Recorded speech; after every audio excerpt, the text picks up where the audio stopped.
लखनऊ की जेठ महीने की लू लू वाली दोपहर में अमीनाबाद का चौराहा किसी भट्ठी की तरह तप रहा था, जहां हवा भी मानो जलते हुए कोयले की तरह सांस ले रही थी। सूरज की किरणें आसमान से आग बरसा रही थीं और डामर की सड़क पिघलकर काले चिपचिपे पदार्थ में बदल चुकी थी, जो नंगे पैर चलने वाले मजदूरों के तलवों को जला रही थी। यह लखनऊ का सबसे व्यस्त और पुराना बाजार था, जहां आमतौर पर रिक्शे वालों की घंटियां और दुकानदारों की चिल्लाहट गूंजती थी। लेकिन आज यहां एक अजीब और डरावना सन्नाटा छाया हुआ था। पुलिस के भारी बूटों की आवाज और वायरलेस सेट पर गूंजती कर्कश हिदायतों ने आम आदमी की आवाज को दबा दिया था, क्योंकि सत्ता के गलियारों से कोई बहुत बड़ा मंत्री आज इस रास्ते से गुजरने वाला था, जिसके लिए गरीबों की रोजी रोटी को कुछ घंटों के लिए रोक दिया गया था। आईपीएस आदित्य वर्धन सिंह अपनी सरकारी जिप्सी के पास एक पत्थर की मूर्ति की तरह स्थिर खड़े थे। उनकी खाकी वर्दी पर लगे सितारे सूरज की रोशनी में चमक रहे थे, जो उनकी शक्ति और रुतबे का प्रतीक थे।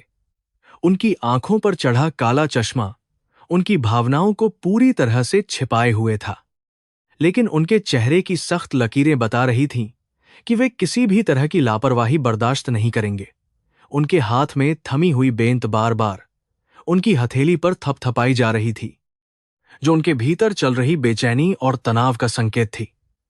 आदित्य के लिए यह वीआईपी ड्यूटी कोई नई बात नहीं थी, लेकिन आज हवा में कुछ ऐसा था जो उनके सीने में एक अजीब सा भारीपन पैदा कर रहा था, मानो अतीत का कोई भूला बिसरा अध्याय आज फिर से खुलने वाला हो, जिसे उन्होंने बरसों पहले अपनी यादों के तहखाने में दफन कर दिया था। सड़क के दोनों ओर रस्सियों के पीछे खड़ी भीड़ बेबस और लाचार नजर आ रही थी, जिसमें दिहाड़ी मजदूर, छोटे दुकानदार और भूखे भिखारी शामिल थे, जिन्हें पुलिस वालों ने लाठियों के जोर पर पीछे धकेल दिया था। इन लोगों की आंखों में प्रशासन के प्रति डर और नफरत का मिला जुला भाव था, क्योंकि वे जानते थे कि बड़े साहबों की गाड़ियां जब गुजरती हैं तो कुचला हमेशा आम आदमी ही जाता है। पसीने से लथपथ शरीरों की गंध और धूल के गुबार ने माहौल को और भी अधिक दमघुंटू बना दिया था।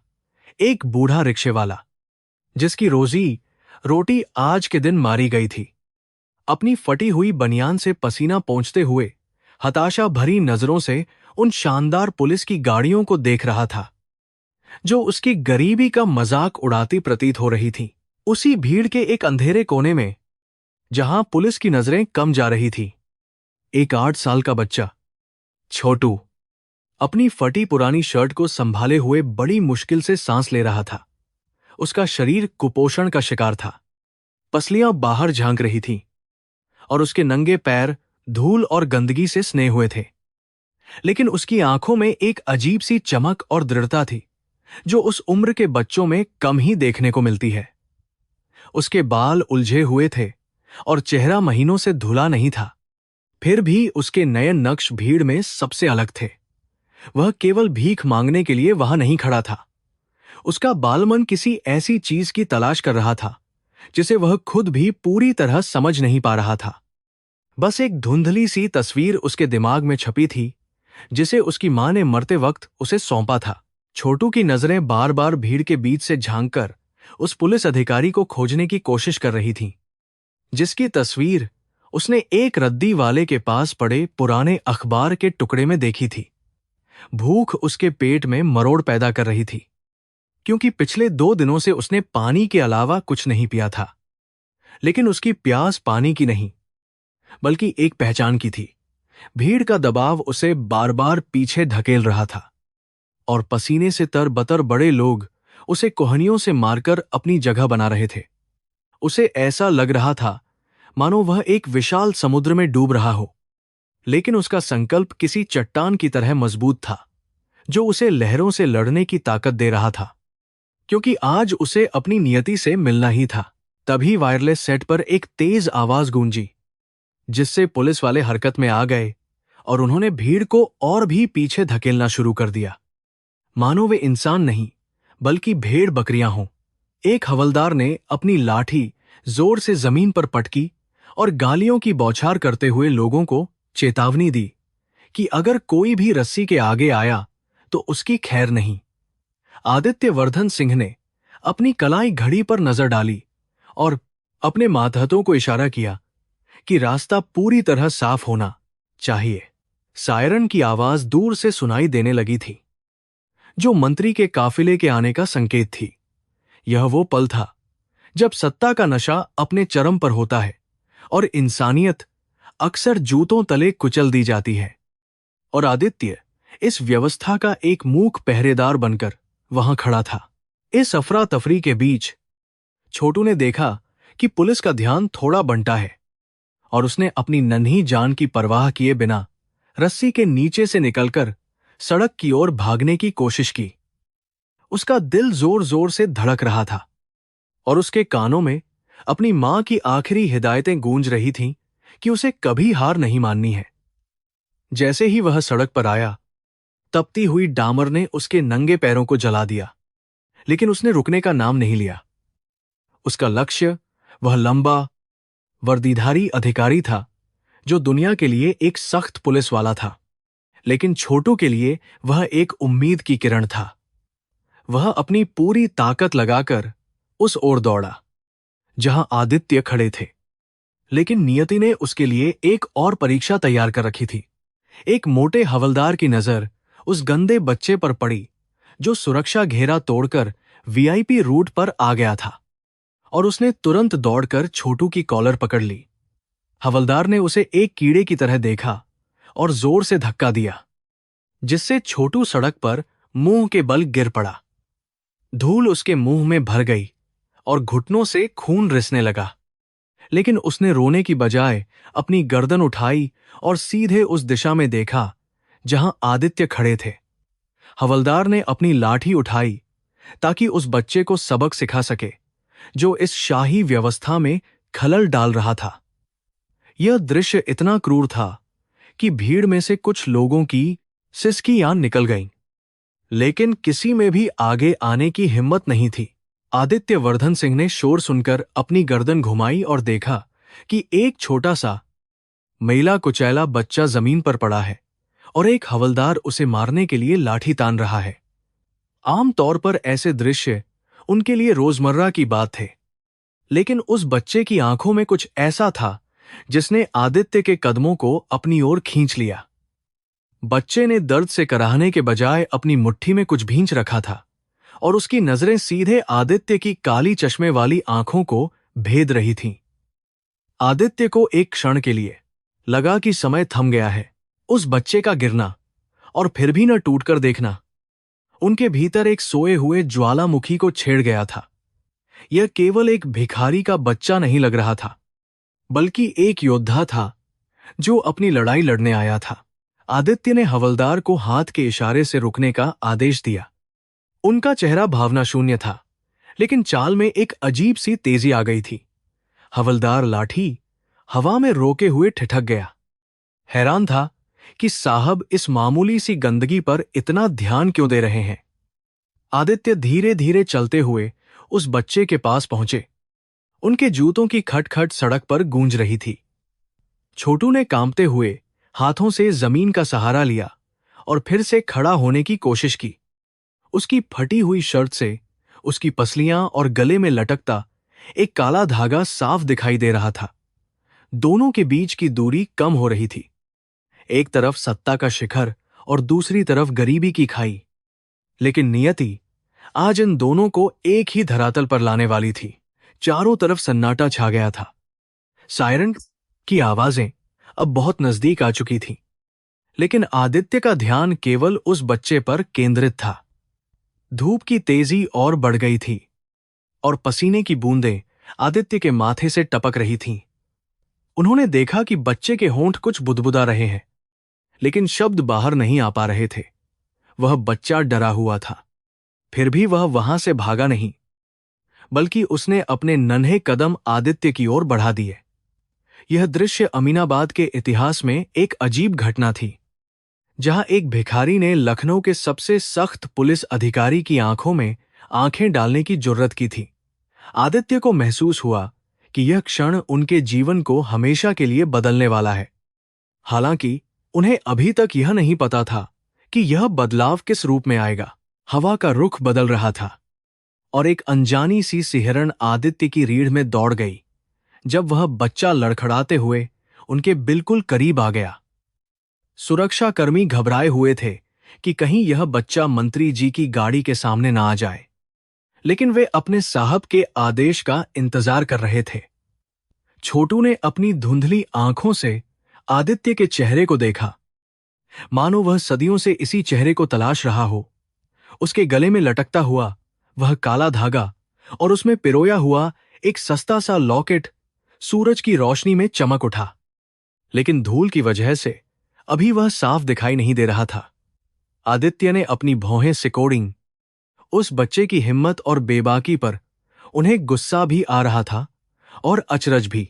भीड़ सांस रोके देख रही थी कि अब क्या होगा। क्या साहब उस बच्चे को जेल भिजवा देंगे या उसे वहां से खदेड़ दिया जाएगा। सामाजिक असमानता की खाई यहां अपने सबसे विभत्स रूप में मौजूद थी। एक तरफ वह बच्चा था जिसके पास तन ढकने को पूरा कपड़ा नहीं था, और दूसरी तरफ वह व्यवस्था थी जो करोड़ों रुपये केवल एक नेता के स्वागत में फूंक रही थी। आदित्य ने अपना चश्मा थोड़ा नीचे किया और उस बच्चे को ऊपर से नीचे तक देखा। उस बच्चे की गंध, जो गरीबी और सड़कों की गंध थी, आदित्य की नाक में भर गई, लेकिन उन्होंने मुंह नहीं फेरा। उनके अंदर का इंसान, जो वर्दी के नीचे कहीं दब गया था, उसने करवट ली। और तभी उस शोरगुल और तनाव के बीच एक ऐसा पल आया जब पूरी दुनिया का शोर थम गया और केवल दो धड़कनों की आवाज सुनाई देने लगी। सायरन की आवाजें अब कानों के पर्दे फाड़ने लगी थी, जो इस बात का स्पष्ट संकेत था कि मंत्री जी का काफिला चंद पलों में यहां से गुजरने वाला है। आदित्य वर्धन सिंह का धैर्य जवाब दे रहा था। उन्होंने अपनी बेंत को हवा में लहराया और एक सख्त आदेशात्मक लहजे में उस बच्चे को रास्ते से हट जाने का इशारा किया। उनके लिए यह बच्चा सुरक्षा व्यवस्था में एक बाधा से अधिक कुछ नहीं था, एक ऐसी गंदगी जिसे वीआईपी मूवमेंट से पहले साफ किया जाना जरूरी था। आदित्य के चेहरे पर कठोरता थी, वही कठोरता जिसके लिए पूरा पुलिस महकमा उनसे डरता था। लेकिन वह बच्चा अपनी जगह से 1 इंच भी नहीं हिला। उसकी आंखों में आंसू तैर रहे थे, मगर डर का नामोनिशान मिट चुका था, मानो उसने अपना सब कुछ दांव पर लगा दिया हो। अचानक कुछ ऐसा हुआ जिसकी कल्पना वहां मौजूद किसी भी व्यक्ति ने नहीं की थी, न ही खुद आदित्य ने। जैसे ही आदित्य ने उसे हटाने के लिए एक कदम आगे बढ़ाया, छोटू ने भागने या डरने के बजाय बिजली की तेजी से आगे बढ़कर आदित्य के पैरों को अपने दोनों नन्हे हाथों से जकड़ लिया। उसकी मैली कुचैली उंगलियां आदित्य की कड़क स्त्री की हुई खाकी पैंट में धंस गईं और उसके आंसुओं ने चमचमाते काले बूटों पर गिरकर निशान बना दिए। यह केवल एक स्पर्श नहीं था, बल्कि 2 अलग अलग दुनियाओं का टकराव था। एक तरफ सत्ता और अभिमान का शिखर और दूसरी तरफ भूख और लाचारी की खाई। आदित्य का शरीर इस अचानक हुए स्पर्श से अकड़ गया। उन्हें लगा मानो किसी ने उनके अस्तित्व पर हमला कर दिया हो। पास खड़े हवलदार का खून खौल उठा। यह साहब की तौहीन थी, और वह भी एक सड़क छाप भिखारी द्वारा। हटा साले को साहब को हाथ लगाता है, हवलदार चिल्लाया, और उसने अपनी भारी भरकम लाठी हवा में उठाई, जिसका निशाना सीधा उस बच्चे का सिर था। वह उस कीड़े को कुचल देना चाहता था जिसने मर्यादा की सारी हदें पार कर दी थीं। भीड़ में कुछ लोगों ने अपनी आंखें बंद कर ली, यह सोचकर कि अब उस बच्चे का खून सड़क पर बहेगा। आदित्य भी उस बच्चे को झटकने ही वाले थे। उनके हाथों की नसें गुस्से से तन गई थी। माहौल में हिंसा की गंध घुल गई थी और समय का पहिया एक भयानक दुर्घटना की ओर बढ़ रहा था। तभी लाठी के नीचे आने से ठीक पहले उस बच्चे ने अपना सिर ऊपर उठाया और अपनी पूरी ताकत बटोरकर एक चीख मारी जो सायरन के शोर को चीरती हुई सीधे आदित्य के दिल में उतर गई। पापा! यह शब्द अमीनाबाद के उस शोरगुल वाले चौराहे पर किसी बम धमाके की तरह गूंज गया। हवलदार का हाथ हवा में ही थम गया। लाठी कांपती रह गई। भीड़, जो अब तक तमाशा देख रही थी, एकदम सन्न रह गई। वह शब्द इतना भारी, इतना पवित्र और इस संदर्भ में इतना अपमानजनक था कि उसने वहां मौजूद हर इंसान की सोच को लकवा मार दिया। एक गंदे, बदबूदार भिखारी के मुंह से एक आईपीएस अधिकारी के लिए पापा शब्द निकलना किसी ईश निंदा से कम नहीं था। आदित्य वर्धन सिंह, जो कभी गोलियों की बौछार से भी नहीं घबराए थे, उस एक शब्द से पत्थर की मूरत बन गए। उनके कानों में पापा शब्द बार बार गूंज रहा था, जो उनके वर्तमान जीवन के लिए असंभव और अतीत के लिए एक डरावना सच था। उनके चेहरे पर पहले गुस्सा आया, फिर अविश्वास और अंत में एक अजीब सी घबराहट। उन्होंने नीचे देखा, जहां वह बच्चा अभी भी उनके पैरों से लिपटा हुआ सिसक रहा था। भीड़ में खुसर फुसर शुरू हो गई थी। लोग तरह तरह की बातें बना रहे थे। पागल है क्या? कैसा बेशर्म लड़का है? साहब की वर्दी खराब कर दी। ये आवाजें एक शोर बनकर उभर रही थीं, जो आदित्य के सामाजिक रुतबे पर कालिख पोत रही थी। गुस्से की एक लहर आदित्य के अंदर उठी। उन्हें लगा कि यह कोई भद्दा मजाक है या उनकी छवि खराब करने की कोई साजिश। उन्होंने दांत पीसते हुए बच्चे को अपने पैरों से अलग करने के लिए नीचे झुककर उसके कंधे पकड़े। उनकी पकड़ लोहे जैसी सख्त थी, जो उस कमजोर बच्चे की हड्डियों को दर्द दे रही थी। छोड़ मुझे, आदित्य गुर्राए। उनकी आवाज में शेर जैसी दहाड़ थी। वह उसे धक्का देकर दूर फेंकने ही वाले थे, ताकि अपनी और अपने पद की गरिमा बचा सके। लेकिन जैसे ही उन्होंने उस बच्चे को झकझोरा, बच्चे की फटी हुई शर्ट का ऊपरी बटन टूट गया और उसके गले में छिपा वह काला धागा बाहर निकल आया। धूप की एक सीधी किरण उस धागे में लटकते हुए लॉकेट पर पड़ी और वह चमक उठा। आदित्य की नजरें उस चमक पर जम गईं और उनके हाथ, जो बच्चे को धक्का देने के लिए उठे थे, वहीं के वहीं फ्रीज हो गए। वह कोई साधारण लॉकेट नहीं था।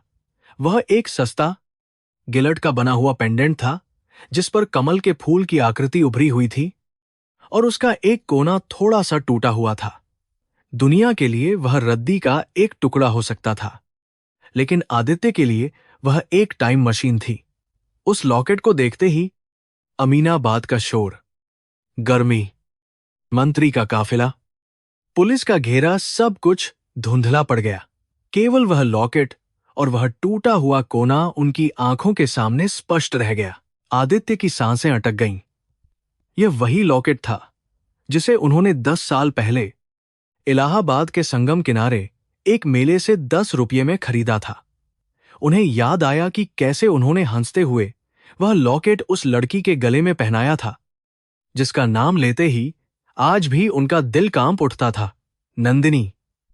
उस लॉकेट का कोना तब टूटा था जब नंदिनी ने उसे आदित्य से छीनने की कोशिश में जोर से खींचा था। वह प्यार की एक निशानी थी, एक गुप्त वादा था जो उन्होंने समाज की नजरों से छिपाकर किया था। लेकिन यह लॉकेट इस भिखारी बच्चे के गले में क्या कर रहा है? क्या यह संयोग है या नियति का कोई क्रूर खेल? बच्चा अब भी रो रहा था। पापा, मां ने भेजा है। उसकी आवाज अब धीमी और टूटती हुई थी, लेकिन आदित्य के लिए वह किसी हथौड़े की चोट जैसी थी। आदित्य ने कांपते हुए हाथ से उस लॉकेट को छूने की कोशिश की, यह जांचने के लिए कि क्या यह वही है या उनकी आंखों का धोखा। जैसे ही उनकी उंगलियों ने उस ठंडी धातु को स्पर्श किया, उन्हें ऐसा करंट लगा जिसने उनकी आत्मा को झकझोर दिया। वह स्पर्श, वह धातु, वह टूटा हुआ कोना, सब कुछ चीख चीख कर एक ही गवाही दे रहा था। यह वही था, बिल्कुल वही। और अगर यह लॉकेट यहां है, तो इसका मतलब कुछ ऐसा था जिसे स्वीकार करने की हिम्मत आदित्य जुटा नहीं पा रहे थे। आसपास के पुलिस वाले और भीड़ अब और भी ज्यादा हैरान थे। वे देख रहे थे कि उनका सख्त साहब उस गंदे बच्चे को मारने या हटाने के बजाय उसके गले के पास हाथ ले जाकर सुन्न खड़ा है। मंत्री के काफिले की पायलट गाड़ी सायरन बजाती हुई चौराहे के मुहाने पर आ चुकी थी। वायरलेस सेट पर रूट क्लियर के संदेश चिल्लाए जा रहे थे। सर, गाड़ी आ गई है सर, एक सब इंस्पेक्टर ने आदित्य के पास आकर घबराहट में कहा। लेकिन आदित्य को कुछ सुनाई नहीं दे रहा था। वे उस बच्चे की आंखों में झांक रहे थे, जो आंसुओं के बावजूद बिल्कुल वैसी ही गहरी और काली थीं, जैसी नंदिनी की हुआ करती थीं। वही आंखें जिनमें कभी आदित्य ने अपनी पूरी दुनिया देखी थी। उस पल आदित्य वर्धन सिंह, लखनऊ के डीसीपी, एक शक्तिशाली राजपूत, सड़क के बीचों बीच एक लाचार इंसान बनकर खड़े थे। अतीत का एक दरवाजा, जिसे उन्होंने वर्षों पहले बंद करके उस पर नफरत और गलतफहमी के ताले लगा दिए थे, आज एक झटके में खुल गया था। उस खुले दरवाजे से यादों का एक तूफान बाहर आ रहा था, जो उन्हें 10 साल पीछे घसीट ले गया। वह समय जब वह आईपीएस नहीं, बल्कि इलाहाबाद यूनिवर्सिटी का एक छात्र आदित्य था, और दुनिया में जात पात और ऊंच नीच की दीवारों से बेखबर केवल प्रेम की भाषा समझता था। अमीनाबाद की तपती धूप अब उन्हें उस सुनहरे अतीत की छांव में ले जा रही थी, जहां से इस त्रासदी की शुरुआत हुई थी। समय की धारा उल्टी बहने लगी और अमीनाबाद का वह कोलाहल भरा चौराहा संगम के शांत तट में बदल गया। आदित्य की आंखों के सामने से पुलिस की गाड़ियां और भीड़ ओझल हो गई, और उसकी जगह 10 साल पुराने इलाहाबाद की शाम ने ले लिया। वह दौर था जब आदित्य के कंधों पर आईपीएस के सितारों का बोझ नहीं था, बल्कि दिल में बगावत की आग और आंखों में सुनहरे भविष्य के सपने थे। वह आदित्य वर्धन सिंह नहीं, बल्कि इलाहाबाद यूनिवर्सिटी का एक बेफिक्र नौजवान था, जो अपनी जाति और कुल के अहंकार को ठोकर मारकर एक नई दुनिया बसाना चाहता था। वह यादें जो उसके मन के किसी कोने में धूल खा रही थीं, आज उस लॉकेट की चमक से फिर से जीवित हो उठी थी, और उसे उस मोड़ पर ले गईं जहां उसने अपना दिल हारा था। उसे याद आया वह चेहरा, जो सादगी की मूरत था, नंदिनी। वह कोई अमीर घर की लड़की नहीं थी, बल्कि यूनिवर्सिटी के पीछे वाली बस्ती में रहने वाली एक दलित सफाईकर्मी की बेटी थी। उसके कपड़ों में अक्सर साबुन और फिनाइल की गंध होती थी, लेकिन आदित्य के लिए वह दुनिया की सबसे महंगी खुशबू से भी ज्यादा कीमती थी। नंदिनी की बड़ी बड़ी काली आंखें हमेशा एक डर से झुकी रहती थीं। वह डर जो सदियों से उसके समाज की रगों में दौड़ रहा था। उसे पता था कि एक ठाकुर के लड़के से प्यार करना आग से खेलने जैसा है, लेकिन आदित्य का जुनून उस आग से कहीं ज्यादा तेज था। वह अक्सर अपनी क्लास छोड़कर लाइब्रेरी के पीछे वाले पुराने बरगद के पेड़ के पास उसका इंतजार किया करता था, जहां वे दुनिया की नजरों से छिपकर मिलते थे। यह लॉकेट उसी दौर की निशानी थी, माघ मेले की उस भीड़ भाड़ वाली शाम की, जब वे दोनों पहली बार खुलेआम घूमने की हिम्मत जुटा पाए थे। आदित्य ने एक छोटी सी दुकान से यह 10 रुपये का लॉकेट खरीदा था। वह सस्ता था, पीतल पर सोने का पानी चढ़ा हुआ, लेकिन उन दोनों के लिए यह कोहिनूर से कम नहीं था। जब आदित्य ने उसे नंदिनी के गले में पहनाने की कोशिश की थी, तो वह शर्मा गई थी और पीछे हटने लगी थी। उसी खींचतान में लॉकेट का वह कोना पत्थर से टकराकर टूट गया था। नंदिनी उस टूटे हुए कोने को देखकर उदास हो गई थी। उसे लगा था कि यह कोई अपशकुन है, लेकिन आदित्य ने हंसते हुए कहा था कि यह हमारी प्रेम कहानी की निशानी है, थोड़ी टूटी हुई, लेकिन सबसे अलग और खास। यह हमारा बंधन है नंदिनी, इसे कभी मत उतारना, आदित्य ने उस दिन कसम खाते हुए कहा था, और नंदिनी ने आंसुओं से भीगी आंखों से हामी भरी थी। उस लॉकेट में बना कमल का फूल, जो कीचड़ में खिलकर भी पवित्र रहता है, उनके प्यार का प्रतीक था। आदित्य ने उसे वचन दिया था कि वह समाज की हर दीवार को तोड़कर उसे अपने घर की बहू बनाएगा। उसे याद आया कि कैसे नंदिनी ने अपने कांपते हाथों से उस लॉकेट को अपने सीने से लगा लिया था, मानो उसे दुनिया की सारी दौलत मिल गई हो। उस समय उन्हें नहीं पता था कि यह टूटा हुआ कोना दरअसल उनके आने वाले भविष्य का आईना था, जहां उनके सपने भी इसी तरह टूटकर बिखरने वाले थे। लेकिन वह प्रेम कहानी जितनी खूबसूरत थी, हकीकत उतनी ही क्रूर थी। आदित्य को याद आया वह दिन जब उसके पिता, जो खुद एक रसूखदार जमींदार थे, को इस रिश्ते की भनक लगी थी। हवेली की ऊंची दीवारों के भीतर जो तूफान आया था, उसने सब कुछ तहस नहस कर दिया था। तुम हमारे वंश का नाम मिट्टी में मिला दोगे। पिता की वह दहाड़ आज भी आदित्य के कानों में गूंजती थी। लेकिन आदित्य अपनी जवानी के जोश में दीवार से सर टकराने को तैयार था। उसे लगता था कि उसका प्यार इतना ताकतवर है कि वह जाति, धर्म और समाज की लोहे की बेड़ियों को पिघला देगा। वह कितना नादान था जो यह नहीं जानता था कि भारत में प्यार अक्सर ऑनर किलिंग या झूठी शान की बलिवेदी पर दम तोड़ देता है। स्मृति का वह बवंडर अब आदित्य को बेचैन कर रहा था। उसे वह आखिरी मुलाकात याद आई जब उसने नंदिनी से भागकर शादी करने का वादा किया था। उसने कहा था, 2 दिन रुक जाओ, मैं इंतजाम करके आऊंगा। नंदिनी की आंखों में उस रात एक अजीब सा खौफ था, जैसे उसे आभास हो गया हो कि यह उनकी आखिरी मुलाकात है। उसने आदित्य का हाथ कसकर पकड़ा था और उस लॉकेट को अपनी मुट्ठी में भींच लिया था। वह कुछ कहना चाहती थी, शायद अपने पेट में पल रहे उस नन्हे जीवन के बारे में, लेकिन डर के मारे उसके होंठ सिल गए थे।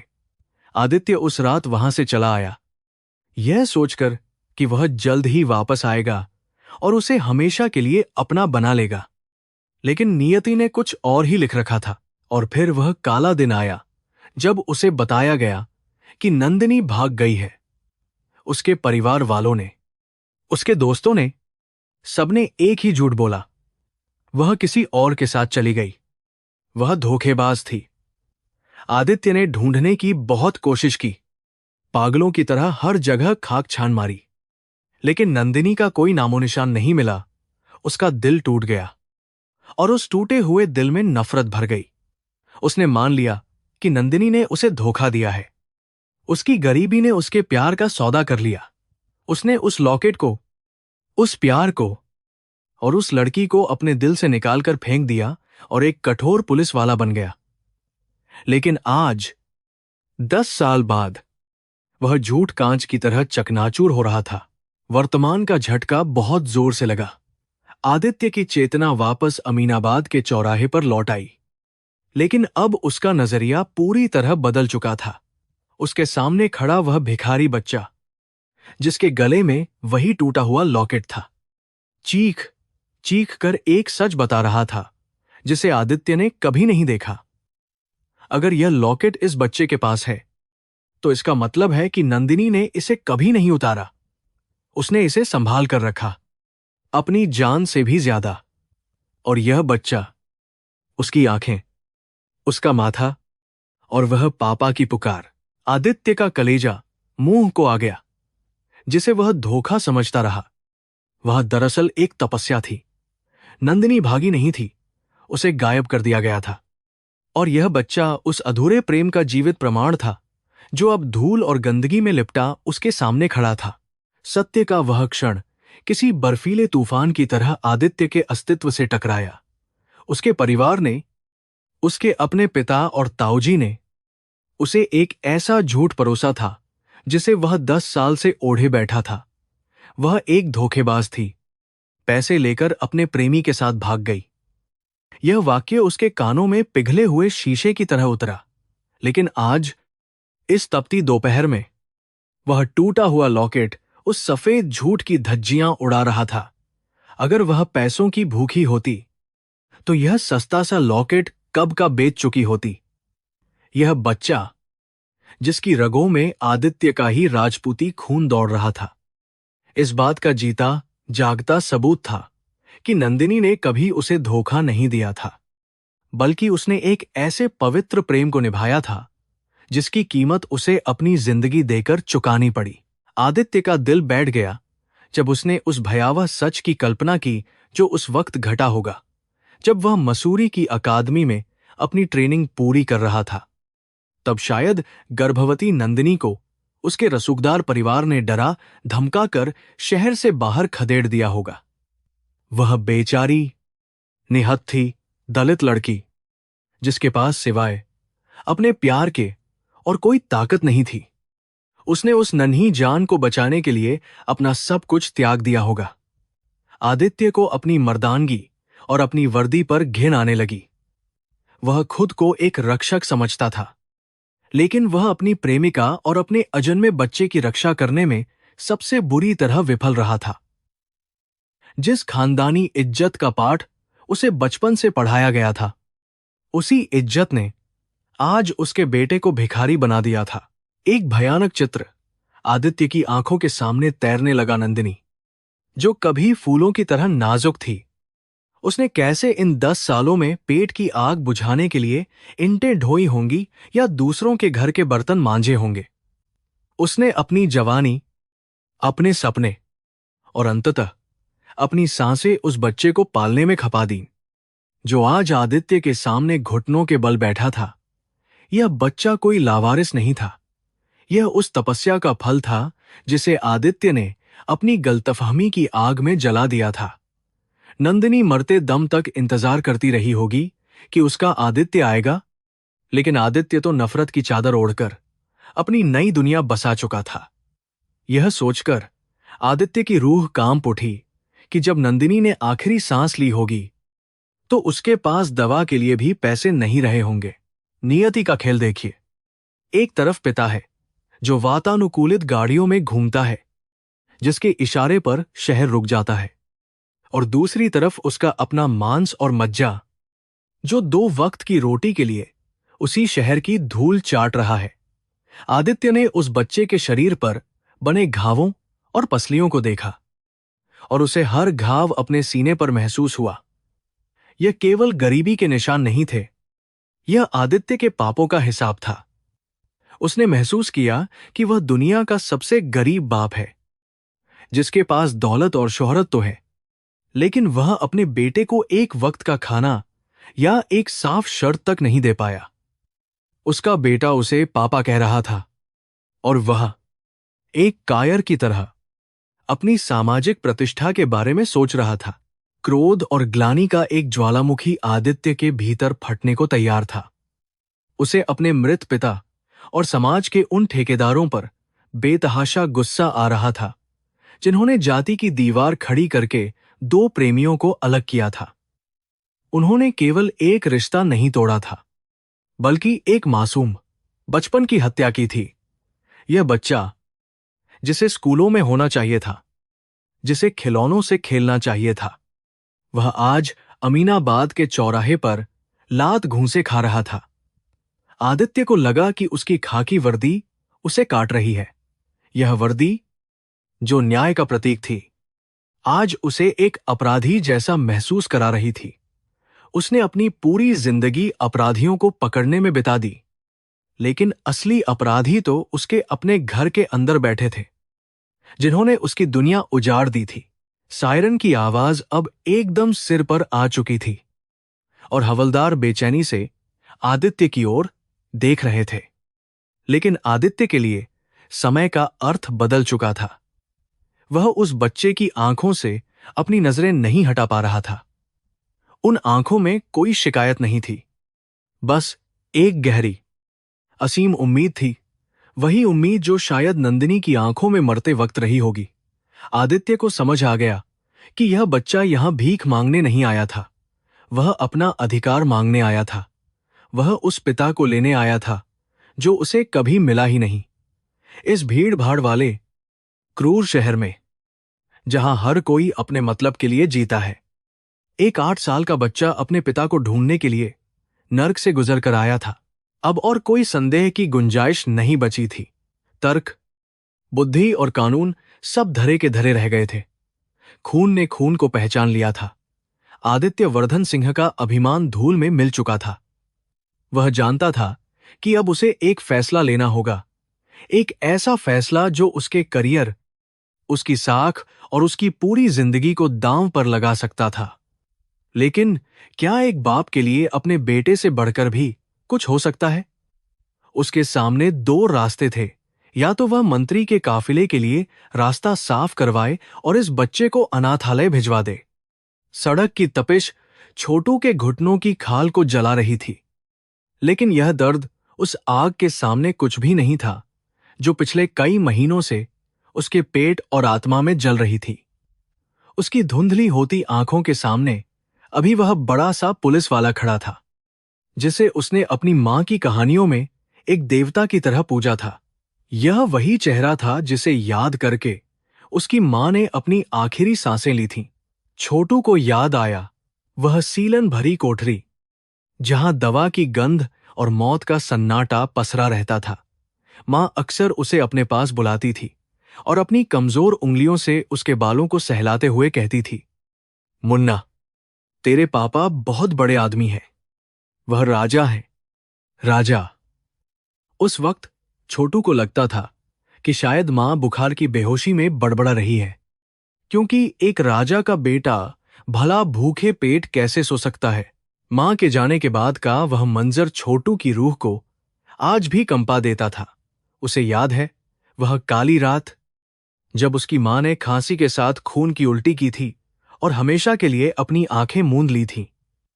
मरने से ठीक पहले उसने अपने गले से वह काला धागा और लॉकेट उतारा था और कांपते हाथों से मुन्ना के गले में बांध दिया था।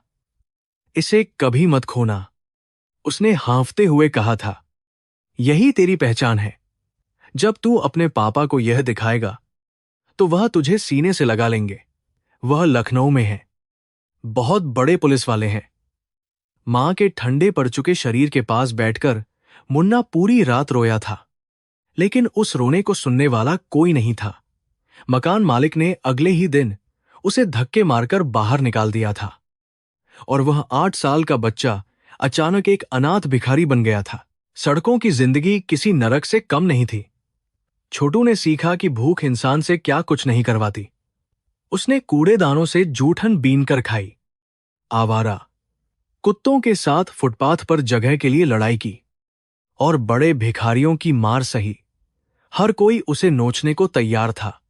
कोई उसे भीख मंगवाना चाहता था तो कोई उसे नशे की पुड़िया बेचने के लिए मजबूर करना चाहता था, लेकिन मुन्ना ने कभी हार नहीं मानी, क्योंकि उसके पास एक मिशन था। वह उस लॉकेट को अपनी शर्ट के नीचे छिपाकर रखता था, जैसे कोई खजाना हो। उसे हर पल यह डर सताता था कि अगर यह खो गया तो वह अपने पापा तक कभी नहीं पहुंच पाएगा। वह जानता था कि वह सिर्फ एक भिखारी नहीं है, वह आदित्यवर्धन सिंह का बेटा है, और यही एक सच उसे जिंदा रखे हुए था। किस्मत ने उसे एक इशारा तब दिया जब वह एक हलवाई की दुकान के बाहर पड़ा था। किसी ग्राहक ने समोसा खाकर अखबार का एक टुकड़ा फेंका था। भूख से बेहाल छोटू ने उस कागज को चाटने के लिए उठाया, लेकिन तभी उसकी नजर उस पर छपी तस्वीर पर जम गई। वह वर्दी में एक रौबदार आदमी की तस्वीर थी और नीचे लिखा था, लखनऊ के जांबाज डीसीपी आदित्यवर्धन सिंह। छोटू का दिल जोर से धड़कने लगा। यह वही चेहरा था जिसका वर्णन मां ने किया था। वही तीखी नाक, वही चौड़ा माथा। उसने उस तेल से सने कागज को अपनी छाती से लगा लिया। उसे लगा मानो भगवान ने खुद उसे रास्ता दिखाया है। अब उसे पता था कि उसे कहां जाना है। लखनऊ। इलाहाबाद से लखनऊ का सफर एक छोटे बच्चे के लिए किसी एवरेस्ट की चढ़ाई से कम नहीं था। बिना टिकट के ट्रेन में चढ़ना और हर स्टेशन पर पुलिस और टीटी की नजरों से बचना एक जानलेवा खेल था। वह टॉयलेट में छिपा रहा, जहां की बदबू से उसका दम घुटता था, लेकिन वह बाहर नहीं निकला। एक बार जब वह पकड़ा गया तो एक सिपाही ने उसे लात मारकर चलती ट्रेन से उतरने पर मजबूर कर दिया। उसके घुटने छिल गए, खून बहा, लेकिन उसने चलना बंद नहीं किया।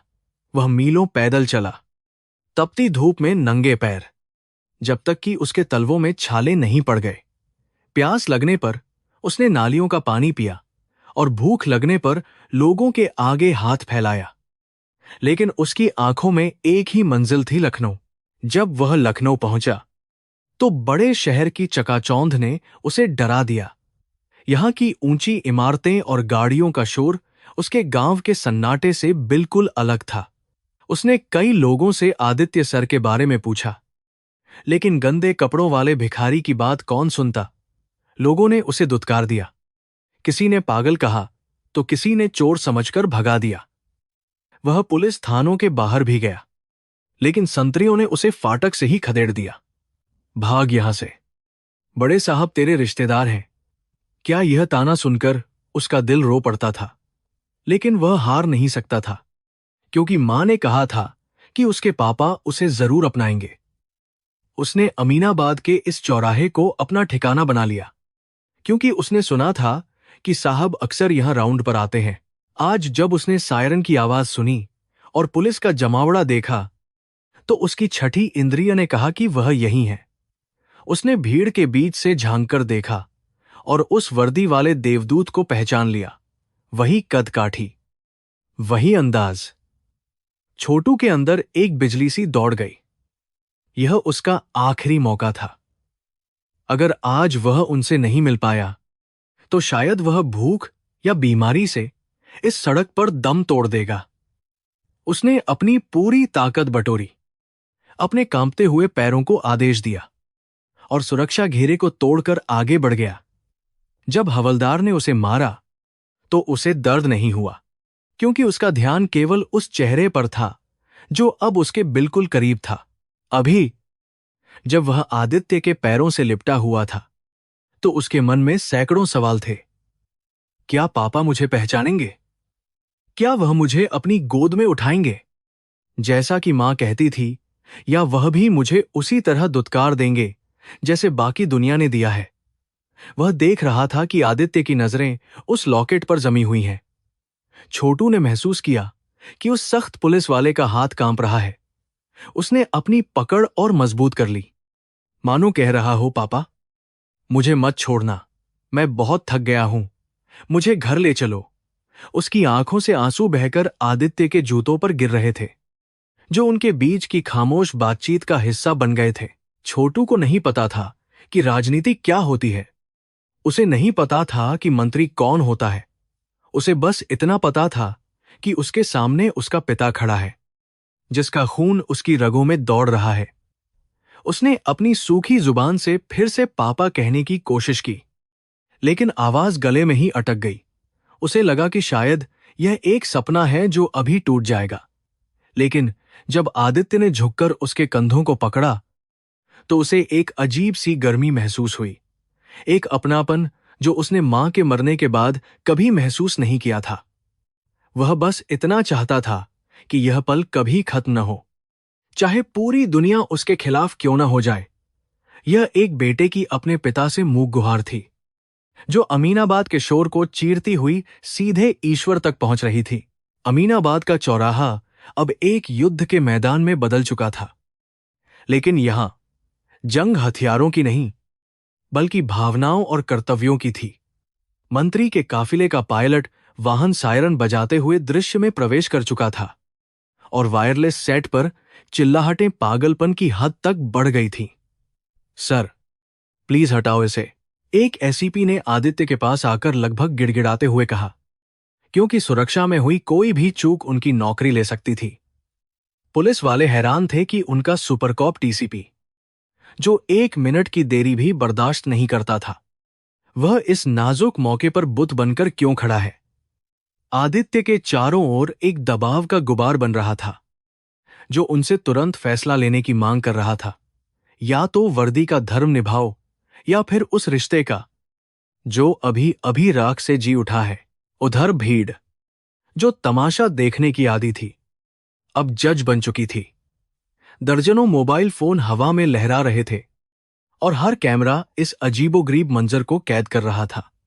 लोग एक दूसरे के कान में फुसफुसा रहे थे, अरे यह बच्चा साहब को पापा क्यों बुला रहा है? जरूर साहब का कोई पाप होगा जो आज सड़क पर आ गया है। यह कानाफूसी किसी जहर की तरह हवा में घुल रही थी। समाज, जो हमेशा दूसरों के गिरेबान में झांकने को तैयार रहता है, आज आदित्य वर्धन सिंह की इज्जत की धज्जियां उड़ाने को बेताब था। आदित्य को महसूस हो रहा था कि हजारों आंखें उसे नंगा कर रही हैं, लेकिन अजीब बात यह थी कि आज उसे अपनी इज्जत की नहीं, बल्कि उस नन्ही जान की फिक्र हो रही थी जो उसके पैरों से लिपटी कांप रही थी। आदित्य के मन में एक भयानक द्वंद्व चल रहा था, जैसे महाभारत का युद्ध उसके ही मस्तिष्क में लड़ा जा रहा हो। उसका एक हिस्सा, जो प्रशिक्षित आईपीएस अधिकारी था, उसे चिल्लाकर कह रहा था, आदित्य, होश में आओ, यह प्रोटोकॉल का उल्लंघन है। इस बच्चे को हवलदार के हवाले करो और बाद में देख लेना। अभी मंत्री जी आ रहे हैं, तुम्हारा करियर खत्म हो जाएगा। उसका राजपूती अहंकार भी फन उठा रहा था, जो उसे याद दिला रहा था कि वह एक कुलीन वंश का वारिस है और एक सड़क छाप भिखारी को गले लगाना उसके खानदान की नाक काट देगा। वह प्रलोभन बहुत गहरा था, बस एक इशारा और यह समस्या उसकी आंखों के सामने से हट जाएगी और वह अपनी शानदार बेदाग दुनिया में वापस लौट जाएगा। लेकिन फिर उसके भीतर का पिता, जो 10 साल पहले मर चुका था, आज उस लॉकेट की चमक से जाग उठा था। उसने नीचे देखा, जहां छोटू के गंदे गालों पर आंसुओं की लकीरें बन गई थीं। उसे उस बच्चे की पीठ पर उभरी पसलियां और पैरों के छाले दिखाई दिए। यह केवल घाव नहीं थे, यह आदित्य की कायरता के हस्ताक्षर थे। उसे लगा कि अगर आज उसने इस बच्चे को खुद से अलग किया, तो वह न केवल नंदिनी की आत्मा की हत्या करेगा, बल्कि खुद अपनी नजरों में हमेशा के लिए गिर जाएगा। क्या फायदा उस रुतबे का, उस ताकत का, जो अपने ही खून को आसरा न दे सके। उसे वह रात याद आ गई जब उसने नंदिनी से वादा किया था कि वह दुनिया से लड़ जाएगा, और आज वह लड़ाई उसके सामने खड़ी थी। नियते, या जिसे हम कर्म कहते हैं, आज अपना हिसाब बराबर कर रही थी। आदित्य ने महसूस किया कि यह बच्चा उसका पाप नहीं, बल्कि उसका प्रायश्चित है। यह ईश्वर का दिया हुआ एक मौका है अपनी भूल को सुधारने का। वह सोच रहा था कि जब वह वातानुकूलित कमरों में फाइलों पर दस्तखत कर रहा था, तब उसका बेटा कूड़ेदान में रोटी तलाश रहा था। यह विचार किसी पिघले हुए लोहे की तरह उसके दिल को जला रहा था। सारी सामाजिक प्रतिष्ठा, सारा मान सम्मान इस एक सत्य के आगे बौना पड़ गया था। उसने अपनी मुट्ठी भींची और उसके चेहरे पर एक दृढ़ता आ गई। उसने तय कर लिया कि अब चाहे आसमान टूट पड़े या धरती फट जाए, वह अपने बेटे का हाथ नहीं छोड़ेगा। तभी एक अति उत्साही इंस्पेक्टर ने स्थिति को संभालने के लिए खुद पहल की और आगे बढ़कर छोटू का हाथ पकड़कर उसे खींचने की कोशिश की। चल, हट यहां से, साहब को परेशान करता है, इंस्पेक्टर गुर्राया। छोटू डर के मारे चिल्लाया और उसकी पकड़ ढीली पड़ने लगी। यह देख आदित्य का सब्र का बांध टूट गया। जिस हाथ ने हमेशा कानून की रक्षा के लिए सैल्यूट किया था, आज उसने अपने खून की रक्षा के लिए कानून के रखवाले को ही रोक दिया। आदित्य ने इंस्पेक्टर की कलाई को इतनी जोर से पकड़ा कि वह कराहा उठा। खबरदार। आदित्य की आवाज धीमी थी, लेकिन उसमें इतनी दहशत थी कि इंस्पेक्टर के पसीने छूट गए। उसे छूना भी मत, दूर हटो, यह आदेश नहीं, एक पिता की चेतावनी थी। पूरा स्टाफ सन्न रह गया। डीसीपी साहब ने अपनी ही पुलिस फोर्स के खिलाफ जाकर एक भिखारी का पक्ष लिया था। मंत्री का काफिला अब बमुश्किल 100 मीटर दूर था, लेकिन आदित्य ने अपनी पीठ काफिले की तरफ कर ली। उसने अपनी टोपी उतारी, वह टोपी जो उसके पद और शक्ति का प्रतीक थी, और उसे गाड़ी के बोनट पर रख दिया। यह एक सांकेतिक अंत था उस आदित्य का जो व्यवस्था का गुलाम था, और जन्म था उस आदित्य का जो अब केवल एक पिता था। उसने भीड़, कैमरों और मंत्री की परवाह करना छोड़ दिया। उसकी दुनिया अब सिमटकर उस छोटे से दायरे में आ गई थी जहां उसका बेटा खड़ा था। उसने एक लंबी सांस ली और वह करने का फैसला किया जो अमीनाबाद के इतिहास में कभी किसी बड़े अफसर ने नहीं किया था। अमीनाबाद के उस धूल भरे चौराहे पर एक ऐसा दृश्य उपस्थित हुआ जिसने वहां मौजूद हजारों लोगों की सांसें रोक दीं। आदित्य वर्धन सिंह, जो अपनी अकड़ और अनुशासन के लिए पूरे विभाग में मशहूर थे, धीरे धीरे अपने घुटनों के बल नीचे झुकने लगे। उनकी कड़क, स्त्री की हुई पैंट तपती हुई डामर की सड़क पर टिक गई और उनका सिर उस छोटे गंदे बच्चे के सामने झुक गया। यह केवल शारीरिक रूप से झुकना नहीं था, बल्कि यह उस सदियों पुरानी सामंती सोच, झूठी शान और अहंकार का समर्पण था, जिसने 10 साल पहले दो प्रेमियों की दुनिया उजाड़ दी थी। एक आईपीएस अधिकारी का एक भिखारी के पैरों में बैठना व्यवस्था के मुंह पर एक तमाचा था और मानवता की सबसे बड़ी जीत थी। वहां छाया सन्नाटा मंत्री के सायरन से भी ज्यादा गहरा और भारी था, जिसमें केवल एक पिता के पश्चाताप की गूंज थी। आदित्य ने अपनी बाहें फैला दी और कांपते हुए, झिझकते हुए छोटू को अपने सीने से लगा लिया। जैसे ही वह मैला कुचैला शरीर आदित्य की बेदाग सफेद वर्दी से स्पर्श हुआ, वर्दी पर मिट्टी और गंदगी के निशान पड़ गए। लेकिन आदित्य के लिए ये निशान अब तक मिले किसी भी पदक से ज्यादा कीमती थे। छोटू, जो अब तक डरा सहमा खड़ा था, पिता के स्पर्श को पाते ही टूट गया। वह जोर जोर से रोने लगा। उसका छोटा सा शरीर हिचकियों से हिल रहा था।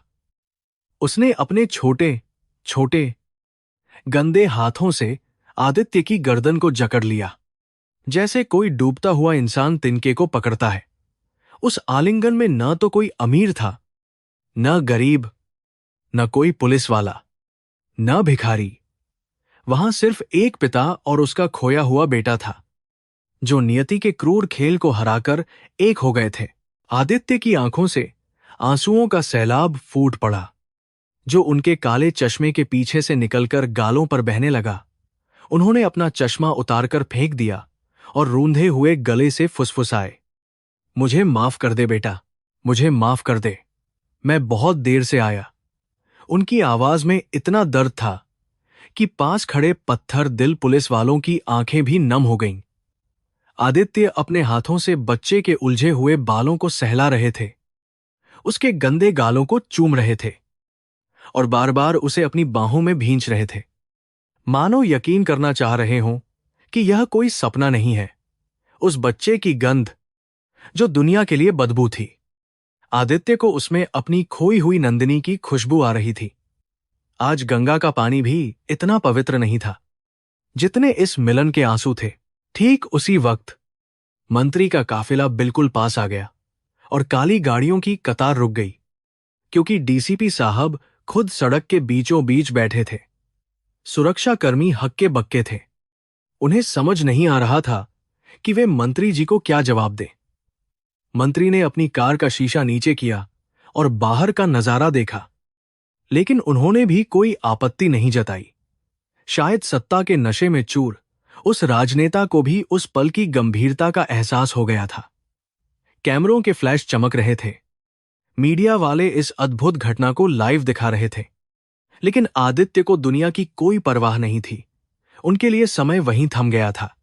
उन्होंने महसूस किया कि उन्होंने अपनी जिंदगी में बहुत कुछ कमाया, लेकिन आज जो उन्होंने पाया है, उसके आगे पूरी दुनिया की दौलत बेकार है। भीड़, जो कुछ देर पहले तक उस बच्चे को धक्के मार रही थी और गालियां दे रही थी, अब श्रद्धा और विस्मय से देख रही थी। कई महिलाएं अपनी साड़ियों के पल्लू से आंखें पोंछ रही थीं। लोगों को समझ आ गया था कि यह कोई साधारण तमाशा नहीं है, बल्कि कर्म और रक्त के बंधन की एक जीती जागती मिसाल है। वह बच्चा, जिसे समाज ने अछूत समझा था, आज एक राजा का बेटा बनकर सबकी नजरों में ऊपर उठ गया था। आदित्य ने दुनिया को दिखा दिया था कि खून के रिश्ते कागजों और कानूनों के मोहताज नहीं होते। लॉकेट का वह टूटा हुआ कोना आज जुड़ गया था। नंदिनी भले ही शारीरिक रूप से वहां नहीं थी, लेकिन उसकी आत्मा आज मुस्कुरा रही होगी कि आखिरकार उसका त्याग व्यर्थ नहीं गया। उसका मुन्ना सुरक्षित हाथों में पहुंच गया। आदित्य ने धीरे से छोटू को अपनी गोद में उठाया। वह 8 साल का बच्चा कुपोषण के कारण बहुत हल्का था, लेकिन आदित्य को लगा कि उन्होंने पूरी दुनिया का सबसे कीमती भार उठा रखा है। छोटू ने अपना सिर पिता के कंधे पर रख दिया और अपनी आंखें बंद कर लीं। उसे अब और लड़ने की जरूरत नहीं थी। उसका वनवास खत्म हो चुका था। आदित्य खड़े हुए, उनकी वर्दी गंदी थी, घुटनों पर धूल लगी थी, चेहरा आंसुओं से भीगा था, लेकिन उनके व्यक्तित्व में जो तेज आज था वह पहले कभी नहीं देखा गया था। उन्होंने अपने ड्राइवर की ओर देखा और एक दृढ़ आवाज में आदेश दिया, गाड़ी निकालो, हमें घर जाना है। ड्राइवर, जो खुद इस दृश्य से भावुक था, तुरंत दौड़ा और पीछे का दरवाजा खोल दिया। मंत्री के काफिले के इंचार्ज ने आगे बढ़कर कुछ कहने की कोशिश की। सर, लेकिन वीआईपी ड्यूटी। आदित्य ने उसे हाथ के इशारे से रोक दिया। उनकी आंखों में एक ऐसी आग थी जिसने उस अधिकारी को चुप करा दिया। मेरी ड्यूटी पूरी हो गई, आदित्य ने कहा। अब मैं केवल एक पिता हूं। उन्होंने छोटू को गाड़ी की पिछली सीट पर बैठाया और खुद उसके बगल में बैठ गए, बच्चे का हाथ कसकर पकड़े हुए। सायरन, प्रोटोकॉल, ट्रांसफर का डर, सब कुछ पीछे छूट गया। सरकारी जिप्सी धूल उड़ाती हुई भीड़ को चीरकर निकल गई, लेकिन इस बार वह किसी अपराधी को पकड़ने नहीं, बल्कि एक नए जीवन की शुरुआत करने जा रही थी। भीड़ अपने आप रास्ते से हट गई, जैसे वे किसी तीर्थ यात्रा पर जा रहे रथ को रास्ता दे रहे हों। जैसे ही गाड़ी भीड़ से दूर हुई, अमीनाबाद के चौराहे पर धीरे धीरे सामान्य हलचल लौटने लगी, लेकिन वहां की हवा बदल चुकी थी।